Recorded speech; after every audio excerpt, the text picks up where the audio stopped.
later. Listen, we need to chat.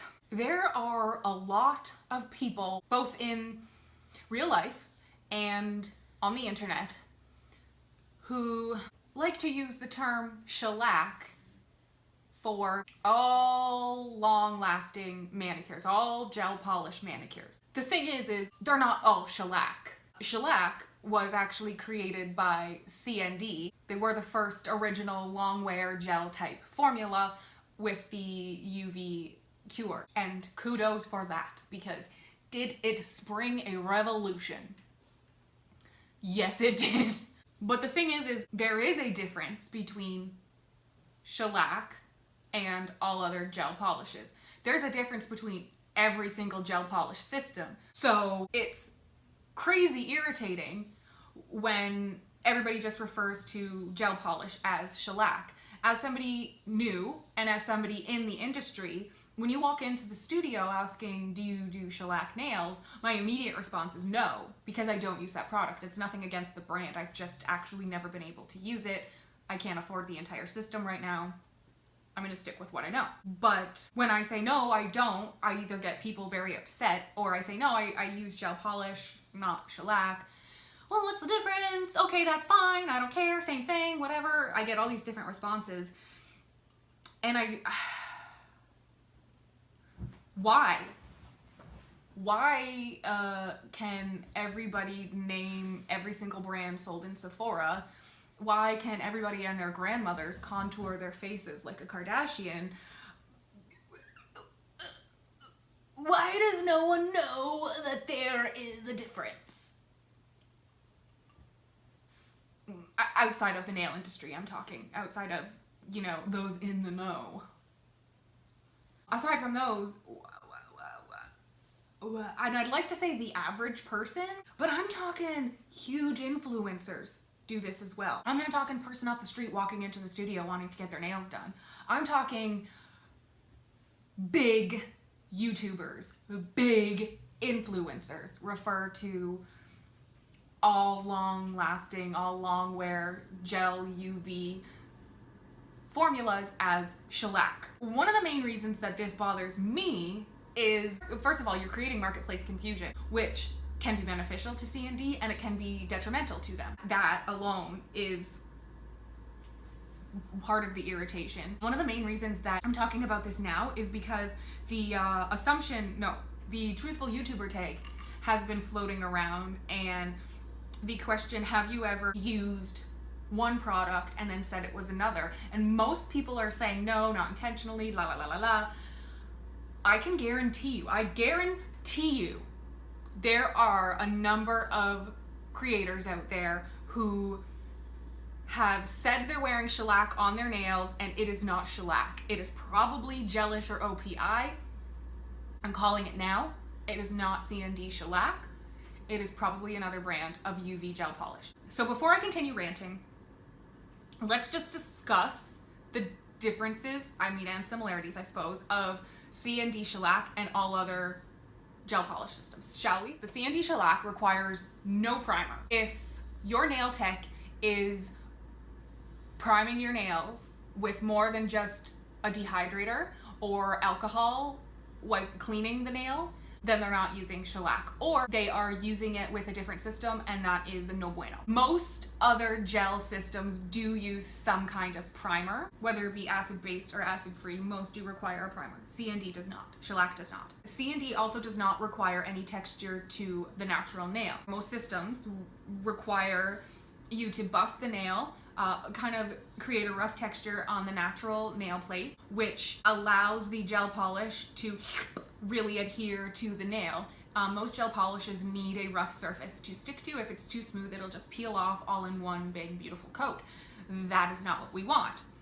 CND, however, CND Shellac does not require a textured nail plate. So if your nail tech is texturizing, creating a rough surface on your nail plate, chances are it is not CND Shellac, or they are using the system improperly. Either way, that's not cool.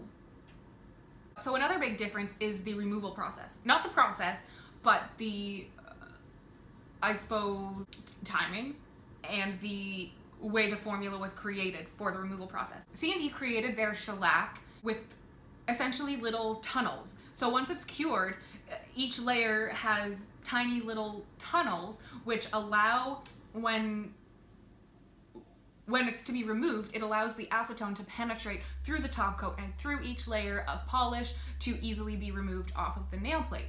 Other gel polish systems, most other gel polish systems, require you to file off the top coat, breaking the seal so the acetone can penetrate into the polish and remove it from the nail plate. So again, if you're going somewhere and your nail tech breaks the seal, buffs the top, or files the top of the nail, then either it's not shellac or they are trying to remove it even faster. Shellac will remove faster than most other gel polish brands, and that is because of that tunnel technology. CND Shellac is formulated with actual solvents in the product, and that is what allows for a faster removal. That's how you get those little tunnels for the faster removal. Other gel polishes do not have those solvents in them, and therefore, one, it's a thicker formula. So CND Shellac is I've never used it, but from what I've looked up, CND Shellac is apparently a thinner formula compared to most other gel polishes. And like I said, I haven't used shellac. I'm just going off of their website and the information that I looked up, and then my experiences with other systems. I'll link what I found for you if you want to do your own research on it.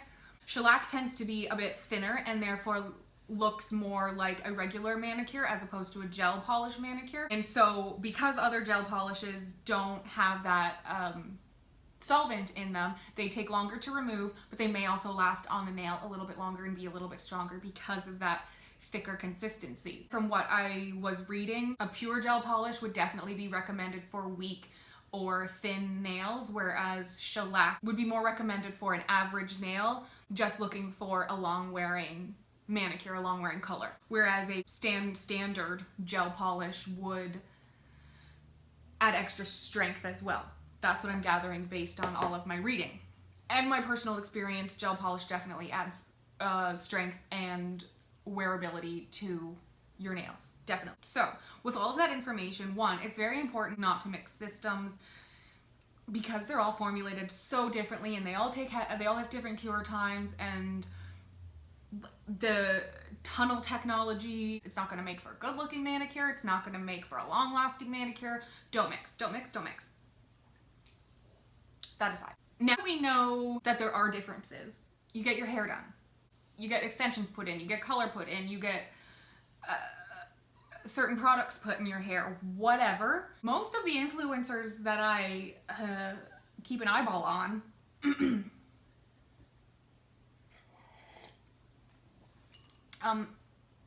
tend to even give you that information, where they got their hair done, how it was done, what kinds of extensions they're using, what kind of hair products their stylists have recommended. It's weird to me that everybody puts so much effort into all of these other products that they're putting on their body or in their body and making sure they have correctly named the brand or given the right description of what it is and blah, blah, blah, blah, blah. And then they just toss around the shellac word for any long wearing UV polish. And again, I get that it being the original UV polish, just like the Kleenex and tissue, jacuzzi and hot tub, it's similar to that.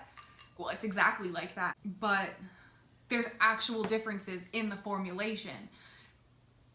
I'm sure Kleenex would argue that there's different formulations in the tissue, in their tissue versus another tissue as well. And I guess to the average person they wouldn't notice. I guess to the average person you wouldn't notice the difference between shellac and gel polish.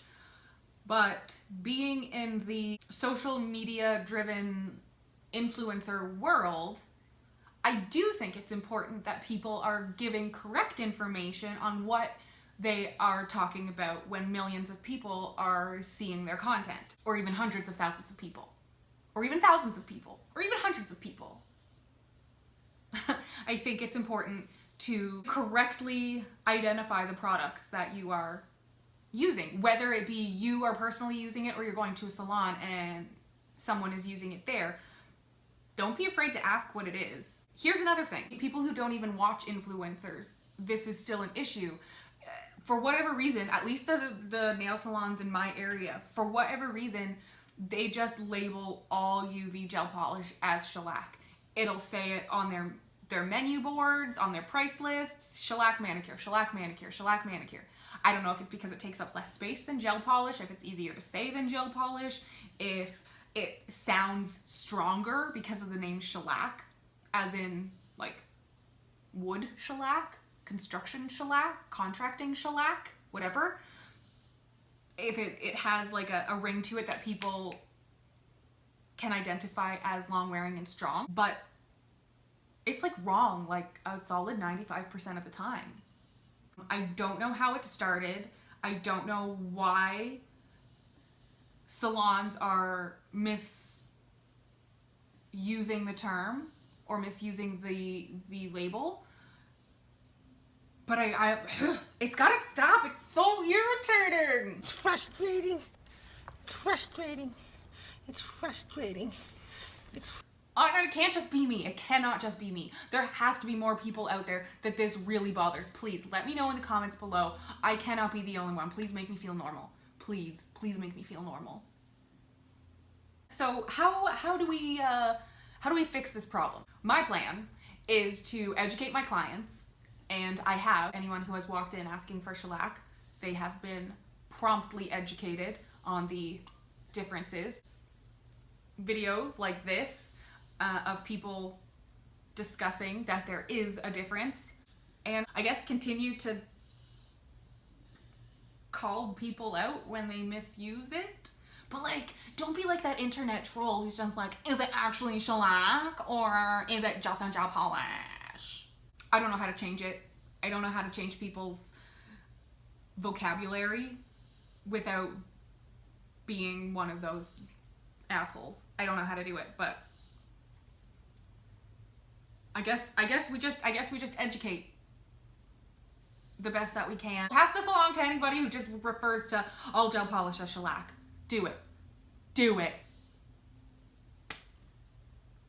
I have all the power sitting on my chair talking to a camera. The world that we're in where social media is king and the influencers are queen. I don't know. I do think it's important for you people who have a large influence over people to properly discuss the products that you're using, whether it be you personally using it or going to a salon. It is important. I implore you, speak properly about these products. Call them by their names. I wish I knew if somebody knows how this whole everything under the shellac umbrella became a thing, if somebody can tell me how this all happened, how all gel polishes became shellac, maybe it's because it was the first one. I don't know. If somebody knows, I would love to find out how it became all-encompassing. So if you know, leave me a comment below and teach me something. If you have any ideas on how to educate the masses on the difference, go ahead and leave that comment below too. And go ahead and pass this video on to anybody who you think needs it, anybody who is wrongfully using the word shellac. Go ahead and pass it on to them, or just correct them, or comment on their video or Instagram post, or leave them a DM or something. Be nice about it. Don't be an asshole. I don't want to be the reason that you're an asshole. Okay? Cool. Just be nice about it. Let them know. Also, their CND does have a YouTube channel, I believe, and they do have a video on where I got a lot of this information from. They do have a video on explaining how the formula works and how the formula is different from gel polish and whatnot, so I will link that below as well so you can take a look at it, because they explain it far better than I do. And I'd love to hear your thoughts on this subject. Let me know what you think. Am I being too over the top and dramatic about this? Should I just let it go? Is it just one of those things that's gonna happen? Or do you agree with me? Do you agree that influencers should be calling the products that they use by its proper name? Do you think I'm just being nitpicky? Let me know in the comments below. I'd love to get a discussion started and maybe give this video some legs so more people can see it and we can attempt to change the shellac gel polish world. Turn it on its head. Anyway, I guess that's it. I don't really have much else to ramble or complain about. I'm just gonna keep repeating myself over and over again. So I guess we'll end it there. I really do hope you enjoyed this video. I really hope you learned something. If you did, please give it a thumbs up. Don't forget to subscribe so you don't miss out on any videos. I am attempting to put out content more regularly and stay on top of it. And I will be putting out some different kinds of content as well. So subscribe so you don't miss out, and I will see you later.